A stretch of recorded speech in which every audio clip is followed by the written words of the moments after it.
받는 삶을 살게 됩니다. 우리도 마찬가지예요. 하나님이 도우시지 않으면은 자기 힘으로 엄청 노력해도 피곤해요. 해 아래서 수고하는 것이 무슨 유익이 있으랴. 수고와 슬픔뿐이라고 전도서에 그렇게 기록이 되어 있습니다. 그래서 이제 하나님의 도우심을 받는, 하나님의 인도하심을 받고 하나님의 이제 방패, 하나님께서 나의 상급이 되시고 하나님은 나의 산성이시오, 나의 방패시오, 나의 이제 지혜가 되시고 나의 능력이 되시고 나의 길이 되시고 나의 생명이 되시고 나에게 진리가 되시는 그 주님, 그 주님이 한 해 동안에 나에게 이제 도움을 주시는 그런 주님이신 것을 생각해 보게 됩니다. 이 사도 바울 삶을 보면요, 사도 바울이 기도하러 가는 얘기가 참 많이 나옵니다. 이제 그 소아시아에서 전도하려고 하다가 성령이 막죠. 그리고 이제 그 마케도니아에서 환상 중에 우리를 도우라고 손짓하게 됩니다. 마케도니아로 넘어가요. 넘어가가지고 첫 성인 빌립보에 가게 되죠. 빌립보에 가가지고 기도처를 찾으러 가게 됩니다. 그 기도처로 갈 때 자주장사 루디아를 만나게 되죠.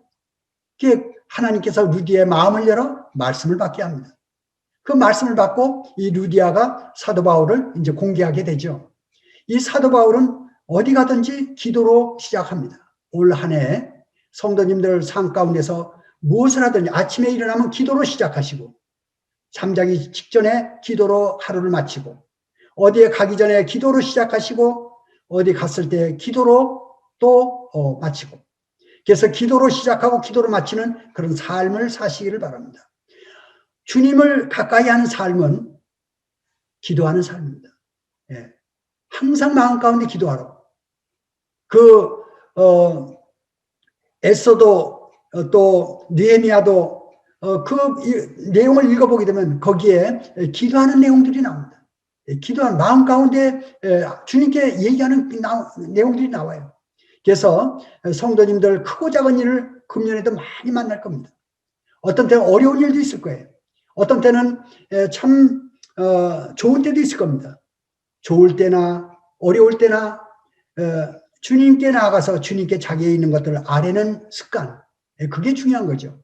한 해 동안에 주님을 가까이 하시고 주님께 수시로 기도하는 그런 삶이 되시기를 바라는 마음이 있습니다. 이제 그 사도 바울의 그 삶을 보게 되면요, 부르심을 받은 후에 다메섹에서 이제 그 다메섹 가던 도중에 부르심을 받고 이제 다메섹으로 들어가죠. 눈이 멀었어요. 아나니를 만나서 이제 눈을 떴습니다. 눈을 뜨자마자 바로 예수님 바로 증거하죠. 그자마자 이 유대인들이 사도 바울을 죽이려고 합니다. 그리고 이제 이 사도 바울이 다메섹에서 예루살렘으로 가지 아니하고 어디로 가게 되면 아라비아로 갑니다. 아라비아에 3년간 갈라디아서 1장에 보게 되면은 예루살렘으로 가지 아니하고 아라비아로 와서 3년 후에라고 이렇게 나옵니다. 3년 후에 예루살렘을 가게 됩니다. 예루살렘에 갔을 때 예루살렘에서 또 하나님을 또 증거합니다. 예수 그리스도가 바로 하나님이시다. 예수님이 바로 메시아다. 이걸 증거하죠. 그 사도 바울을 이제 죽을 고비를 넘기면서 사도 바울이 참 어려움에 처하게 됩니다. 그리고 제자들이 이제 이 사도 바울을 어디로 보내게 되냐면 고향인 다소로 보내게 되죠. 다소에서 13년간을 있게 됩니다. 13년간 다소에 있게 돼요. 다소에서 이제 피신해서 있는 거죠. 그때 사도행전 11장을 보게 되면은 이제 바나바가 사도 바울을 찾아서 다소로 가게 되죠. 바나바를 데려와 가지고 안디옥 교회에서 이제 선교가 시작이 됩니다. 그런 사역을 보게 되면은 아라비아에서 3년, 다소에서 13년, 그것만 해도 16년이에요. 사도 바울이 부르심을 입은 이후에 선교여행을 떠나기까지는 적어도 16년 이상의 세월이 흐릅니다. 모세가 40세 이제 하나님께 쓰임받고자 하는 마음이 일었어요. 그런데 하나님께 허락하지 않으시고 40년 동안을 광야로 보내게 되죠. 다윗은 또 어떻습니까? 다윗은 기름 부음을 받은 다음에 13년 동안 사울에게 쫓겼습니다. 네. 이런 걸 볼 것 같으면 하나님께서 하나님의 이제 일꾼들을 불러서 쓰실 때 충분하게 훈련을 거쳐요. 하나님의 사람들을 하나님께서 부르시고 하나님의 이 일꾼들을 훈련을 시킵니다. 훈련을 시켜가지고 때가 되면 하나님께서 이제 서서히 인도하시게 됩니다.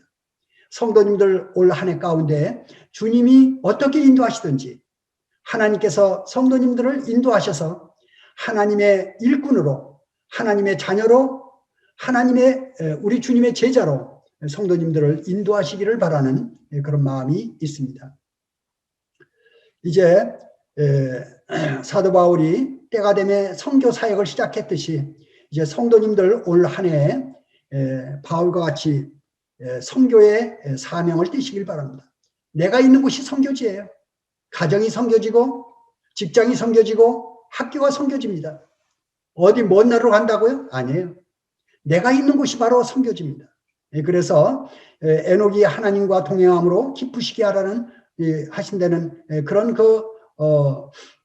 칭찬을 받았듯이 성도님도 올 한 해에 주님과 가까이 하시고 주님과 동행하시고 또 주님의 이제 그 아름다우신 선하심을 증거함으로 금년 한 해 동안 주님께 쓰임 받는 그런 주님의 제자로, 주님의 자녀로, 주님의 일꾼들로 한 해 동안 쓰임 받기를 원하는 마음이 있습니다. 그 다음에 이제 사도 바울의 말씀 가운데 보면은 반드시 되리라고 말한 것밖에 없으니 그랬습니다. 반드시 되리라고 말한 것이라고 그랬어요. 사도 바울이 전파한 내용이에요. 사도 바울은 뭘 전파했습니까? 반드시 되리라고 한 것이에요. 그것이 뭐예요? 우리 주님의 복음입니다. 우리 주님을 증거했고 우리 주님의 복음을 증거했고 그 다음에 교회를 세웠습니다. 그래서 우리 주님의 증거는 뭐예요? 이 성경의 66권은 구속사입니다. 그래서 계시록에 보게 되면은 모세의 노래, 어린 양의 노래가 나오죠. 모세의 노래는 이스라엘의 구속사입니다. 이스라엘 구속사. 그리고 어린 양의 노래는 인류의 구속사입니다. 모세는 이제 이스라엘을 애굽에서 구원했지만은 예수님은 온 인류를 죄악의 그 어둠의 세력 가운데서 구원해내시는 분이십니다. 그래서 이 구속의 노래를 부르는 한 해가 되시길 바랍니다. 나의 삶 가운데 나를 구원하신 주님, 나를 죄 가운데서 구원하신 주님, 나를 이제 죄에서 의로 옮기신 주님, 사망에서 생명으로 옮기신 주님을 노래하는 한 해가 되시기를 바라고요. 그 다음에 이제 이 사도 바울이 계속해서 전했던 것이 뭐냐면 주님의 부활입니다. 주님의 죽으신 만큼 그 이상 중요한 것이 부활이죠. 주님이 십자가에 죽으시고 3일 만에 부활하셨습니다. 그래서 이제 우리가 주님을 영접할 때 우리 심령이 부활하게 됩니다. 우리 심령이 살아나죠. 또한 이제 잠시 후면 우리 몸이 부활하게 됩니다. 우리 몸이 부활해서 휴거 때 주님을 뵙게 됩니다. 공중에서 주님을 뵙게 됩니다. 주님을 뵐 날이 이제 얼마 남지가 않았습니다. 성도님들 소망 가운데 우리의 몸이 썩지 않을 몸으로 다시 살 그런 그 날을 기대하면서 한 해를 또 지내시기를 바라는 마음이 있습니다. 다 같이 요한복음 5장 25절 말씀을 좀 찾아주시기를 바랍니다.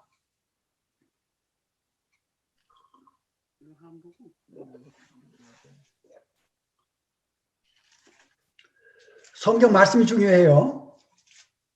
말씀을 꼭 이렇게 찾아서 자기 눈으로 확인하시기 바랍니다. 요한복음 5장 25절로 29절까지 천천히 같이 좀 읽겠습니다. 요한복음 5장 25절입니다. 시작.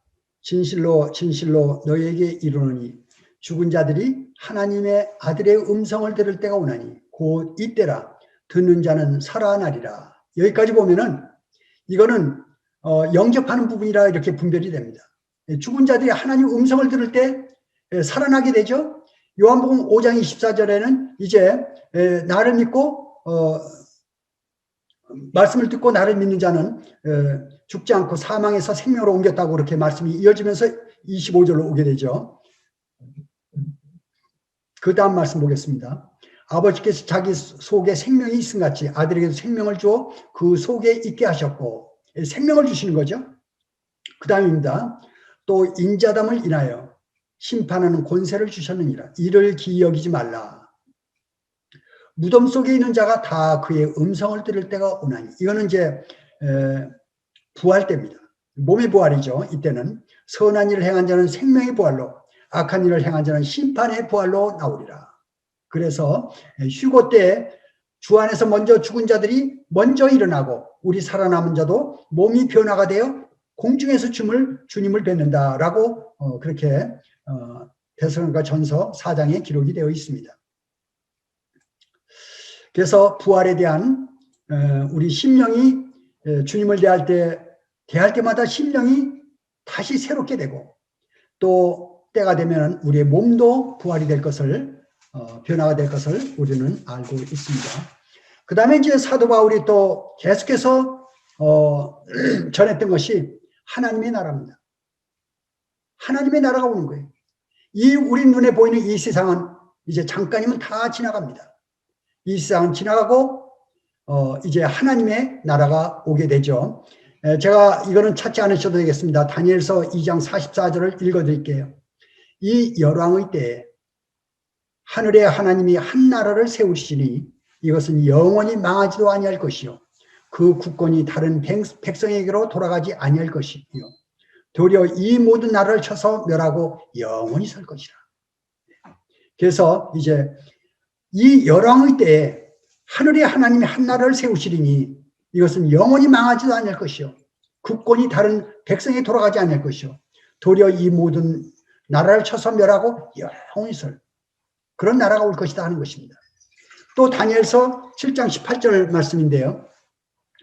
지극히 높으신 자의 성도들이 나라를 얻으리니 그 누림이 영원하고 영원하고 영원하리라. 얼마나 좋은지 몰라요. 저는 여기에 소망이 있어요. 이 세상은 지금 죄악 세상입니다. 이 세상은 썩었어요. 얼마나 지금 어지러운지 몰라요. 이 어지러운 세상이 잠시 잠깐 오면 다 없어집니다. 하나님의 나라가 와요. 이제 하나님의 나라가 오게 됩니다. 그리고 그 나라는 영원하고 영원하고 영원합니다. 그 영원한 그 나라가 이 땅에 오는 것입니다. 우리의 소망이 하나님의 나라예요. 우리 이 세상 사람이 아니에요. 우리는 하나님의 나라의 사람들입니다. 그래서 우리 마음 가운데 이제 하나님의 나라를 소망하고 그 하나님 나라에 사는 거예요. 우리는 이러한 소망을 가지시길 바랍니다. 이제 사도 바울이 이 땅에서 전파했던 것이 주님의 구원이었어요. 구속사였습니다. 또 주님의 부활이에요. 주님 살아계신 주님이에요. 주님이 지금 살아계셔요. 우리 가운데 일하셔요. 그리고 세 번째로 이 주님의 나라, 하나님의 나라가 이제 이루어지고 있고 또 하나님의 나라가 올 것입니다. 네 번째로 사도 바울이 말씀 가운데 이제 빛을 선전한다는 말씀이 나옵니다. 빛을 선전한다. 참빛 대신 예수 그리스도 그분이 참빛이에요. 그분을 선전하는 것입니다. 우리 주님이 감추인 만나라고 그랬어요. 주님이 십자가의 전까지는 죄인들한테 보였습니다. 십자가에 돌아가신 다음에는 죄인들한테는 안 나타나요. 누구한테 나타납니까? 죄인들이 구원받는 순간에 나타나서 의인되게 하시고 그 다음부터 이제 계속해서 성도들 가운데 나타납니다. 주님을 사모하고 또 주님 말씀을 사모하는 성도님들 가운데 주님이 시마다 때마다 주님을 보여주셔요. 주님이 나타납니다. 성도님들 아침마다 또는 낮 저녁마다 하나님의 말씀을 대할 때 우리 주님을 뵙기를 원합니다. 주님을 배울 때 우리 심령이 새로워지고 우리 심령이 우리 주님으로 가득하게 됩니다. 네. 바로 참빛 대신 주님을 뵙는 한 해가 되시기를 바랍니다. 그리고 우리 주님의 사역은 길이요 진리요 생명이라고 했습니다. 주님이 바로 길이세요. 주님을 배울 때 주님께서 저희를 인도하십니다. 그리고 진리 가운데 인도하시고 생명으로 인도하시고 주님이 역사하시죠. 그리고 그 주님이 우리 마음 가운데 함께 하시게 되면은 주님은 겸손하시고 온유하시잖아요. 아무리 죄가 많고 포악한 사람도 주님을 영접하게 되면 겸손해지고 온유해집니다. 세상에서 아무리 겸손한 사람도 주님이 안 계시면은 교만해집니다. 아주 겸손한 척하지만 속에는 교만이 들어가 있어요. 어떻게 해야 겸손합니까? 우리는 주님과 함께할 때 겸손해집니다. 우리가 겸손해질 수 있는 방법은 주님과 함께하는 거예요. 다른 방법이 없어요. 주님 없이 겸손하다고요? 안 됩니다. 주님이 계시면 겸손해져요. 그래서 우리 주님은 겸손하고 온유하신 분이에요. 주님이 10년 가운데 함께 하시게 되면 마음이 겸손해지고 온유해져요. 부드러워지는 거죠. 모든 사람들한테 친절을 베풀 수가 있습니다.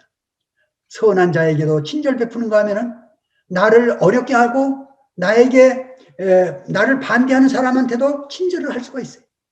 이게 내 것이 아니에요. 주님의 것입니다. 성도님들, 나의 성품으로 사는 것이 아니라 올 한 해 주님의 성품으로 사실 때 주님의 사람의 그 역할을 감당하는 것입니다. 그래서 겸손과 온유, 의로우시고 선하신 우리 주님이 성도님들 삶 가운데 이제 드러나시기를 바라는 마음이 있습니다. 그리고 이제 빛을 선전하는데 끝에는 뭡니까? 먹든지 마시든지 하나님의 영광을 위해 하라. 우리의 목표가 뭡니까? 하나님의 영광이에요. 열매를 많이 맺으면, 선한 열매를 많이 맺으면 주님께서, 우리 하나님께서 영광을 받으셔요. 우리가 삶 가운데서 주님의 열매를 많이 맺게 되면 우리가 영광을 받는 게 아니에요. 아버지께서, 우리 주님께서 영광을 받으십니다. 그러므로 우리는 그 영광에 참여하게 되는 것이죠.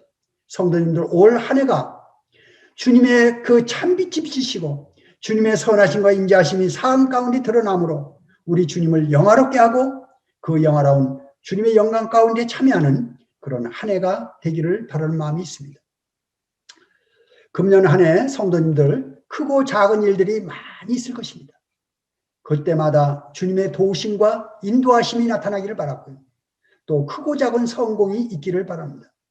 그래서 하늘에서 보이신 것은 성경 말씀으로 시작됩니다. 그래서 시간이 없으면은 10분이라도 먼저 일어나시고 30분이라도 먼저 일어나시고, 이거는 하나님 말씀을 읽는 것은요, 결사적으로 투쟁적으로 해야 돼요. 세상 마귀는 성경 말씀 못 읽게 합니다. 시간을 바쁘게 만들어서 못 읽게 하고요, 어떤 일이 생겨서 못 읽게 하고요, 마음에 복잡하게 해서 하나님 말씀 못 읽게 하고요, 마귀는 성경 말씀 못 읽게 합니다. 우리가 승리하는 비결은 뭡니까? 하나님 말씀 읽는 거예요. 하나님 말씀입니다. 시간만 되면 하나님 말씀 읽어야 돼요.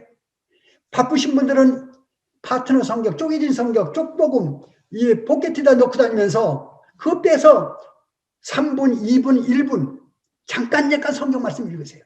그게 꿀입니다. 주의 말씀이 어찌 그리 단지요? 꿀송이보다 더 달다고 그랬어요.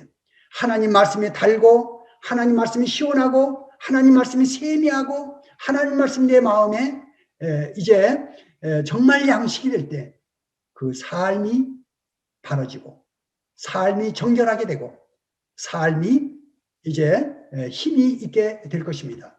그래서 이제 성도님들 마음 가운데 이러한 하나님의 능력이 나타나시기를 바라고요. 하나님의 도우셔야 돼요. 성도님들 도우심을 받아야 돼요. 우린 도움이 없으면 못 살아요. 우린 너무 연약합니다.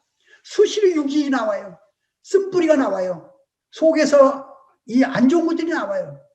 그런데 그것이 바로 사람의 본질입니다. 악으로 물들어 있어요. 그걸 어떻게 이깁니까? 주님의 도우심입니다. 주님의 임재예요. 주님께서 내 심령 가운데 믿음으로 계시게 하옵시고, 에베소 3장 말씀이죠. 믿음으로 주님께서 계시게 하옵시고, 주님이 계시면서 주님이 말씀하시고 주님의 임재를 나타내실 때 우리는 이길 수가 있다 하는 것을 알게 됩니다. 그리고 수시로 기도 생활, 쉬지 말고 기도하고 기도로 시작하고 기도로 마치고 믿음의 기도로 나가는 것입니다. 그리고 반드시 될 것, 이 세상은 없어지고 하나님의 나라가 오는 것입니다. 이 세상은 거짓 것이에요. 거짓 것에 속지 마세요. 이 세상의 출세, 돈, 이 세상의 좋은 것들 다 지나가는 것입니다. 예. 하나님을 붙들으시기 바랍니다. 하나님의 나라가 이제 오게 됩니다. 예. 반드시 하나님의 나라가 이루어집니다. 그래서 이제 이 세상은 지나가고 천년왕국이 오고 새하늘 새 땅 새 예루살렘이 올 것입니다. 그리고 이 올 한 해 빛을 선전하시는 한 해가 되시기 바랍니다. 참빛 되신 우리 예수 그리스도 그분을 선전하는 것입니다. 제가 어떤 형제님한테서 온 그 동영상을 하나 올려놓은 게 있습니다. 이것을 말씀을 드리고 마칠까 합니다. 유태영 박사 동영상을 올려놨는데 보신 분들이 아마 많이 계실 거예요. 기도의 사람 하면은 우리는 누굴 떠올립니까? 조지 뮬러 떠올리죠. 고아온 조지 뮬러. 그 고아온을 경영해가지고 지금부터 한 200년 전 사람인데요. 조지 뮬러를 떠올리게 됩니다. 근데 제가 그 유태영 박사 그 동영상을 보면서 저는 이름을 알았어요. 유태영 박사. 이름을 알았는데 요번에 제가 존경하는 형제님 한 분이 그 동영상을 저한테 보내주셔가지고 제가 그걸 봤어요. 쭉 보는 가운데 마음에 여러 가지 생각이 됐어요. 그분 이야기를 좀 할까 합니다. 그분이 정말 가난한 집에서 태어났어요. 가난한 집에 태어나가지고 돈이 없어서 학교를 못 다니고 초등학교 5학년 때 해방이 됐어요. 초등학교 해방이 돼가지고 근데 그때 이제 그 해방된 다음에 아마 교회가 들어왔는가 보죠. 그런 이제 어렸을 때 초등학교 이제 어렸을 때 동네 교회를 나가는데 교회 이제 전도사님이 복음을 전해서 이제 복음을 듣게 되는데 요한복음 3장 16절 그 말씀을 하시는데 그렇게 그게 안 믿어지더래요. 요한복음 3장 16절이 안 믿어지더라. 그래서 나흘간 그걸 고민했다고 그러더라고요. 갈등을 하고 번민하고. 그런데 어느 순간에 그게 믿어졌다고 그러더라고요. 이 요한복음 3장 16절이. 그러면서 마음에 이제 믿음이 들어간 것 같아요. 그래서 평생 유태영 박사가 믿음으로 사는 삶을 살게 됩니다. 그래서 그 간증을 쭉 들어보게 되면 완전히 기도예요. 기도의 사람이에요. 얼마나 가난한지 머슴살이를 했다고 그래요. 그리고 이제 또 18살 때 무작정 상경을 합니다. 서울에 올라와요. 어디 사람이냐면 전라도 산골 임실 사람이에요.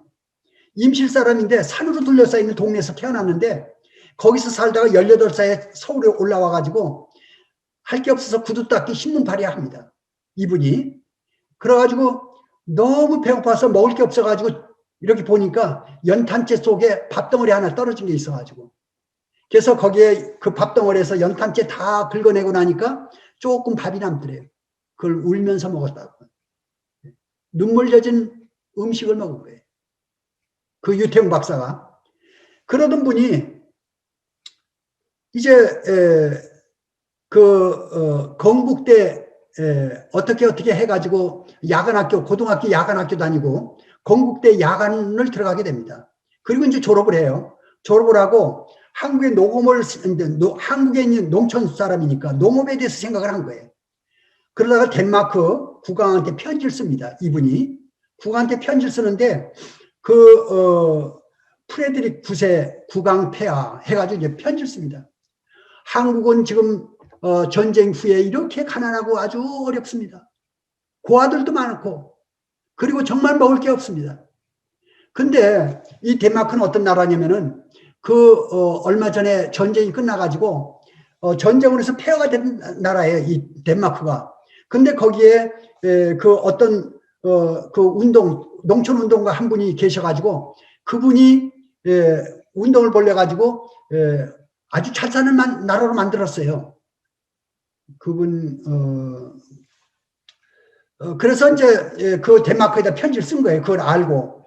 그래서 그리고 이제 한 달 지내는데 답장이 왔어요. 답장이 와가지고 그 답장 읽어보니까 초청한다는 거예요. 그래가지고 먹을 거, 학비, 용돈까지 다 줘서 국비장생으로 들어갑니다. 근데 그때 얼마나 못 먹었던지 몸을 벗고 이제 한강에 가서 사진을 찍었는데 그때 자기 갈비뼈 사진 보고 갈비뼈가 몇 개인 줄 알았대요. 갈비뼈가 다 이렇게 드러나가지고 그럴 정도로 마른 사람이에요. 그 사람이 덴마크 가가지고 딱 떨어지니까 자기가 영어는 이제 서투른 영어 조금 하고 일본어 조금 하고 한국말하고 했는데 거기 가니까 덴마크어는 생전 듣지도 못한 새소리 같은 또록또록 이런 소리 얘기하는데 그 소리 알아들을 수가 없더래요. 공무원이 그 대학에 딱 갔다가 기숙사실에 넣어놨는데 마음 가운데 겁이 덜컥 나더래요. 내가 어떻게 해야 되는지. 그때 하나님께 기도했대요. 하나님, 제가 어떻게 해야 됩니까? 그랬더니 거기서 언어에 대한 이야기가 나옵니다. 이제 보신 분들도 있으니까 대충 넘어가고요. 나중에 보시기 바랍니다. 그래서 3개월 만에 언어를 습득합니다. 3개월 만에 놀랄 일이죠. 그리고 전문 용어로 3개월 동안 공부해서 6개월 만에 대학원 패스를 합니다. 대학원에 가서 이제 공부를 하고 한 2년인가 이제 돌아오게 됩니다. 그리고 다시 키부츠 이스라엘의 키부츠를 생각하고 이스라엘 또 편지를 또 씁니다. 똑같은 케이스로 국비장학생으로 용돈 받고 기숙사비 다 받고 또 학비 다 받고 전액 면제로 이제 이스라엘 갑니다. 이스라엘에 가가지고 이스라엘 히브리어를 3개월 만에 또 다 배웁니다. 히브리어를 다 마치고 대학원에 들어가가지고 석사 1년 반, 박사 2년 반에 4년에 다 끝납니다. 다른 사람 할 거 반 동안에 다 끝내고 한국 들어와가지고 새마을 운동, 그때 박정희 대통령 시대인데 새마을 운동의 이제 시작을 거기서 유태영 박사가 시작합니다. 그 사람은 누굽니까? 가난해서 먹을 것이 없어서 머슴살이 하고 구두 닦기 하고 신발이 하던 사람이에요. 그러는 그 청년이 덴마크에 가고 이스라엘에 가고 돌아왔어요. 근데 그 과정이 전부 다 기도예요. 기도입니다. 기도로 하나님께서 지혜를 주셔요. 이 동영상을 보면서 제가 한 가지 안 게 있어요. 지식과 지혜라는 말을 씁니다. 거기서. 지식과 지혜의 정의를 아주 명확하게 나타냅니다. 지식과 지혜가 어떻게 다릅니까? 지식과 지혜. 지식은요, 이분 말씀이 그래요. 지식은 배워서 하는 게 지식이에요. 그렇잖아요? 공부하면 알죠. 지식. 산수, 영어, 국어, 사회, 과학, 배워서 하는 게 지식이에요. 지혜는 배우지 않고도 아는 것이 지혜라는 거예요. 그래서 이분은 하나님께 기도해서 지혜를 받아요. 지혜를. 그래서 그 지혜로 그 어려운 과정들을 다 극복해냅니다. 올 한 해 성도님들 삶 가운데 어려운 크고 작은 일들이 많이 일어날 거예요. 지식으로 나가는 게 아니라 지혜로 나가는 것입니다. 지혜로. 지혜가 어디서 옵니까? 하나님께로부터 옵니다. 하나님께 기도하세요. 하나님께 구하세요. 하나님께서 주셔요. 하나님께서 나의 삶에 필요한 부분들을 말씀하십니다. 성도님들 올 한 해 기도로 시작해서 기도로 나아가고 기도로 마치는 한 해가 되시길 바랍니다. 그래서 이제 하늘에서 보신 그 하나님, 우리 주님이 인도자가 되시고 올 한 해에 우리 주님의 그림을 그리는 그런 한 해가 되시기를 바라는 마음에 말씀을 드렸습니다. 이것으로 말씀을 마치겠습니다. 감사합니다.